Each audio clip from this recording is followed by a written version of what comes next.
Hi, you guys.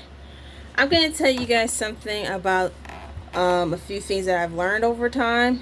It has something to do with Greenland and finding the North Pole.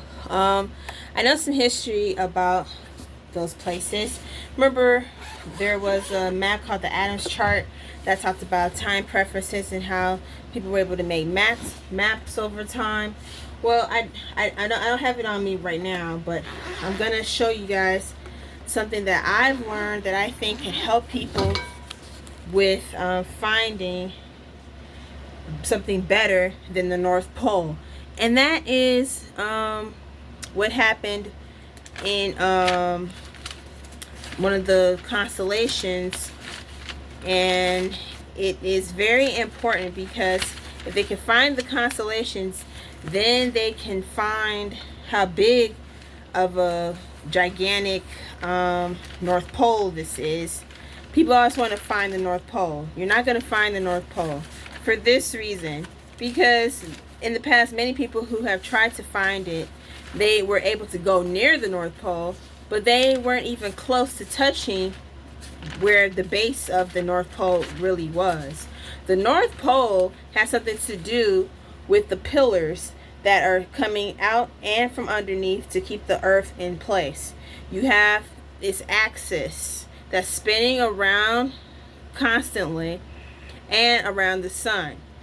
So when you think about how the Pleiades and other constellations, such as things that happened with the other constellations, well, Pleiades and of sort, and you're wondering, where do these things come from? Well, you gotta look at the facts of these constellations. You have the Orion, you have the Arcturus sun. You're talking about billions and billions of years. How do we know? I don't think you're gonna, and I'm gonna also talk about trying to leave the planet for astronauts. The reason why they want to leave space and astronauts is because they don't want to be equated to human beings that they believe shows that God exists, because they're atheists or whatever. I don't know if that's the evolutionist theory, but that's one theory.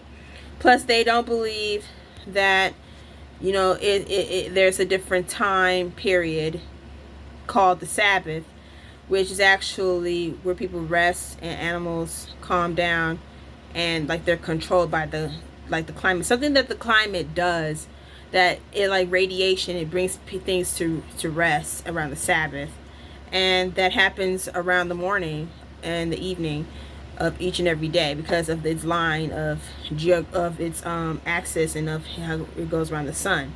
Something about each of those days, something that it does when it gets to the amount of heat, they have to calm down, because it's something in the molecule, something within the time, the atoms of the space, and the something that deals with that. So if you look at those things, you wouldn't studies show that, yeah, animals, they all keep the Sabbath. They all do.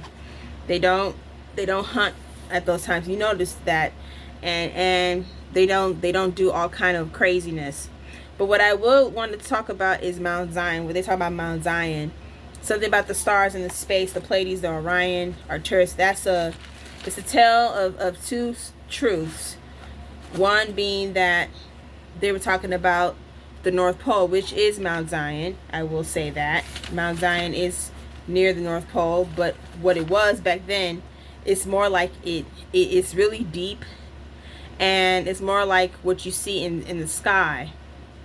So if you can reach there, that is what it is. It's a lot of roots down that all that impact water past Greenland, where they believe the North Pole was. They feel that all that water and ice and sheet, that's not going to melt away. It's really a lot of deep water. It's probably one of the deepest water points in the world, from what I'm understanding.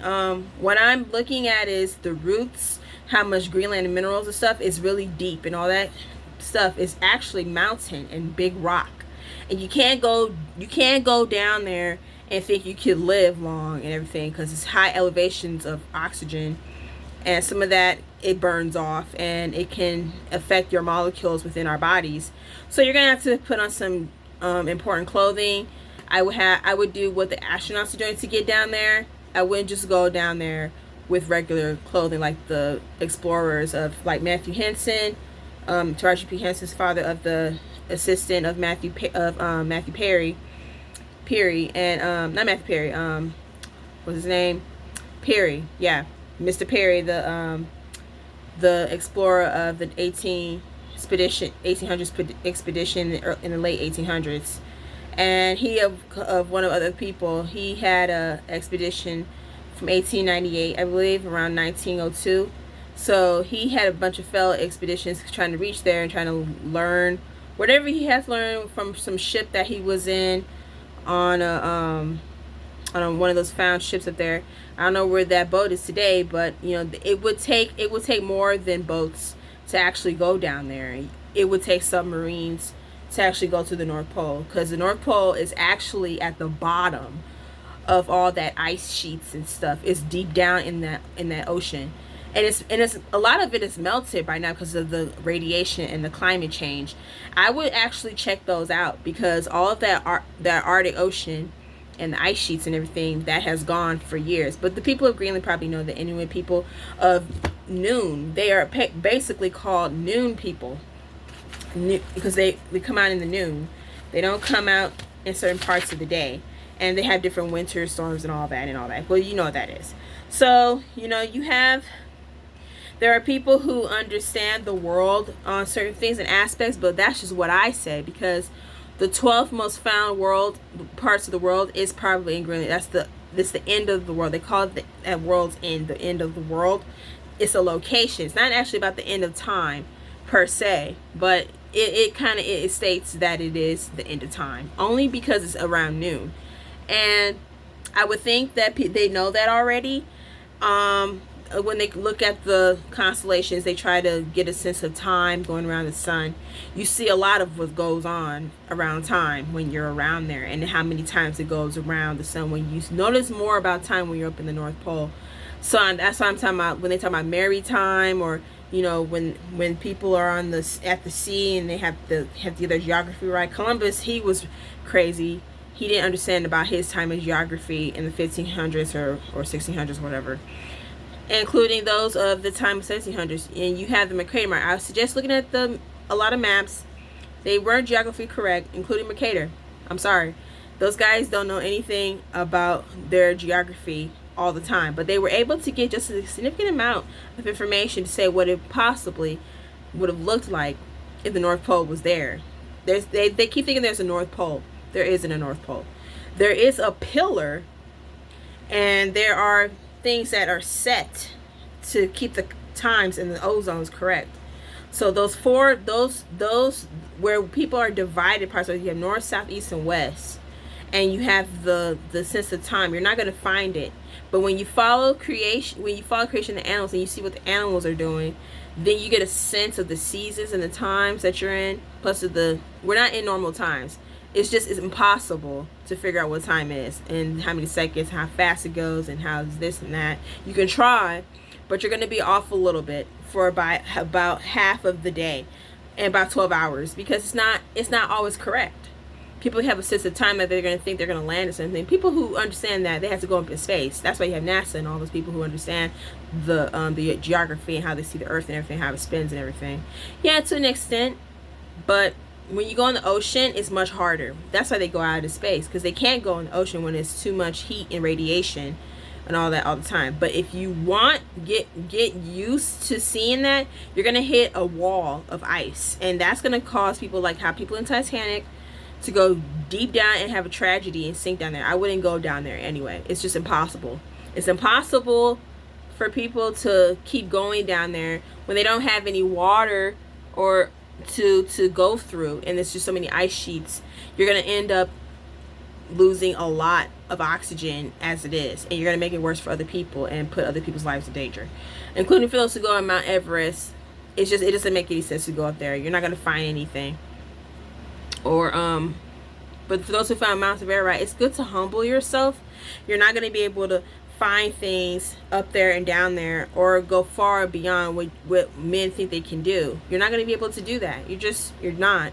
but you can see, admire God's handiwork, and look at the things that happen in the creation story, in the constellations, how it tells the story of what they say it is, which is a theory for most Christians and believers. I'm not saying it's a faith problem I have. I just think that people don't need to go too far with it, or the Christ story or whatever, because of the constellations and the star that shined when Jesus was born or whatever. Yeah, okay, people might not believe it, but some people will. I have faith, because you see I have a cross behind me on my wall. It doesn't mean I don't have Christianity or faith in me. It just means that some things are just taken for advantage of, and some things are not taken seriously. People won't take it seriously. So you have to see things the way people see it. And that's why I don't really complain about what it is to take. So if you're going to look at these things, do some research before you actually, explain to people how they can just go wherever and everything, because you could lose your life and get sick and be in cold climates like that. And yeah, I live in a winter area, Wisconsin. It gets really cold up here, and the last cold winter we had, it was like 20 below zero. But I shovel ice. So if it was way up high elevations of all that cold and people living up there, yeah, no Greenland will survive. Nothing's out there. It's just rock. It's reserved, because those places are going to be inflamed, or they're going to just be a landslide. If you touch those things, there's going to be a landslide and earthquakes, and it's going to, all that water and you drilling it down in that's going to disrupt things within the atmosphere and cause more storms and related ice storms, and probably tsunamis, and a lot of devastation and climate issues, which most of the people of the Green New Deal already know. So yeah, that's what I'm saying. Like, climate change is one of those things that people have to discuss and think about. And I believe that people are more than just, this is just a shirt. I'm about to go to prayer meeting. I have things to do. I'm not here to talk about facts like that. But if you want to know certain things about the planets and planetaries, I had a telescope. I used to look at stars with a GPS map, a star map or whatever. And I had an iPad, and it was pretty interesting. I used it for a while, and I was interested in looking up at the celestial bodies and stuff, but that doesn't mean I'm gonna actually go out in space because I'm an astronaut or something, or I believe this and that or whatnot. The end of the world is the location. It's not actually the real deal that is going to be the end time. The Bible states that in the end of the time, it means that people are going to still go on living, but that doesn't mean you can't be prepared for climate crisis or whatever. You have to build your house on a rock and whatever, how he said it. If you read your Bible, that's for those who have of faith and who have their dignity. But isn't it interesting when we talk about these things that people also look at the things that happened of the past? So you have a lot to be grateful for. And I just think that, that people have a lot to do as it is. So once you do those things, well, there's a lot of things that deal with it. So you got to be really careful. That's all I got to say. I just think that people who know those things would be understanding of certain things in life. It doesn't mean that you don't have the necessity to understand these things.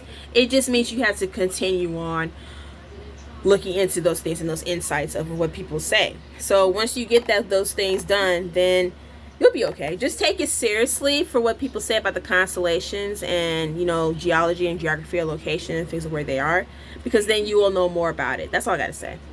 But actually, yeah, that's all I really wanted to tell you guys. Yeah, people have a lot when they compare to these things. And scientifically facts, these things are not always going to exist. And as I was saying, make sure you guys get your your information correct before you actually go out and research and do other things. And I've researched this for many years, but that doesn't mean that I actually have all the details. I'm not only on my understanding, but yeah, give me some of your insights. What are your truths, and what are the information that you've learned or were taught? Because people who learn these things about geography or geology or North Poles or whatever, they actually they explain to people what happened, like Greta Thunberg or climate change people, or AOC, or anybody for who scientifically, or Bill Nye, or people who know of science or of stuff. So yeah, Tell me those things, and please like and subscribe.